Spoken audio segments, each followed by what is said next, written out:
The sneakers app shock dropped the Bred 4 Reimagined, and today we get to have the first look.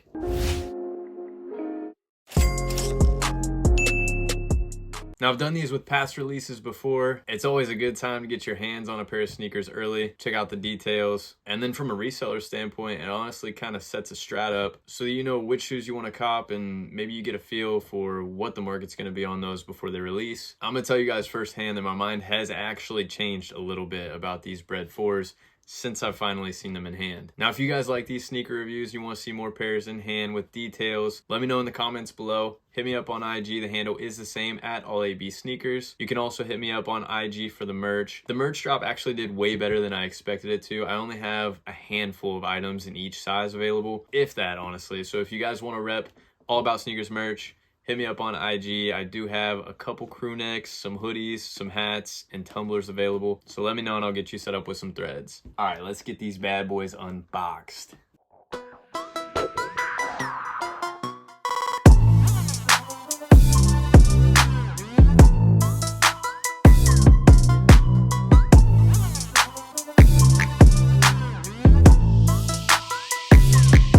Now, before these dropped, I know I said in the release guide that, this wasn't exactly what we wanted, but we were still gonna be gassed to the floor on this release. After all, it is an OG, iconic colorway. The Bred 4s are always gonna have a special place in a lot of sneakerheads' hearts, and I knew that these would do well reselling. However, I was not a huge fan of the leather. Whenever I saw the pre-release pictures, they looked like toys. I said that in the release guide. The leather was kind of too shiny, too sheeny. It didn't really fit the silhouette of the shoe. I really liked in the past the way that they used, whether it's nubuck, suede, I don't know. But I mean, most of the materials are fake anyways. But they actually made these look pretty good. I've seen a lot of sneakerheads commenting on them that have finally got them in hand, and they're loving the material. I mean, the leather on these is butter, I'm not gonna lie. It doesn't have that fake looking toy sheen to it that I had seen in the past with the photos. Of course, we've got that Nike Air on the heel tab. We know that that's what sneakerheads want. Look at the 2019 pair versus the past releases. We don't really want the Jumpman anymore. Maybe it'll come full circle and people will start to want the Jumpman again just because we hadn't seen it in so long. But to me, I like seeing that Nike Air with the check on the back of the heel tab. We got a black hang tag this time. That's actually pretty dope. Other than that, they do look pretty 2019-esque. I mean, all the details seem to be the same. The cuts look very, very similar. Color blocking obviously is going to be the same. Outsole looks identical. The leather cut on the tongue where it meets the inside of tongue is actually done really well. It's pretty seamless. Gives you that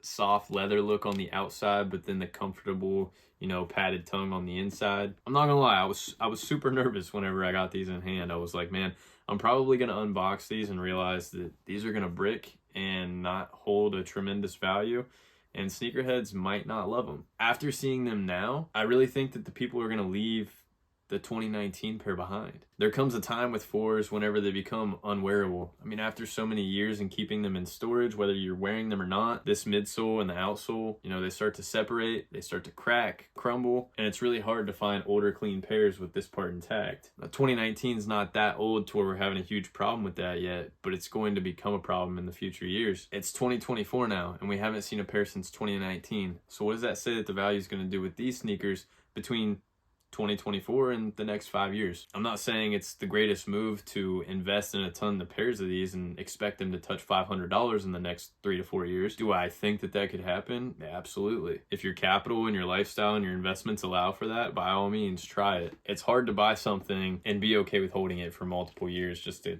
make a decent profit on it. But I really think that these are going to have quick flip potential. The apps are kind of low right now. I think once people get these in hand and the shipments go out, people start putting them to the toe, less dead stock pairs out there, I think the value is going to start to go up fairly quickly. I don't have a crystal ball. I could be wrong. I've been wrong before, but I really am liking these more and more. And I think that a lot of people that were hesitant are going to feel the same way once they get a pair of these in hand. I want to know what you guys are thinking about the Bred 4s. You guys think they're fire? You think they're trash? I'm curious to hear the opinions of the people who do have them in hand versus those who don't have them in hand, what you guys are expecting on these. I know for me personally, I'm trying to cop as many pairs of these as I can. Be sure to follow me on IG. You know, the handle is the same, at AllAB Sneakers. I'll be posting short clips of these as well. Of course, if you're not already, make sure you subscribe and turn on your notifications so that you don't miss any banger videos that come out in the future. I appreciate you guys for tuning in, checking out the Bred 4s. Best of luck to y'all on release day, and do not forget, this is all about sneakers.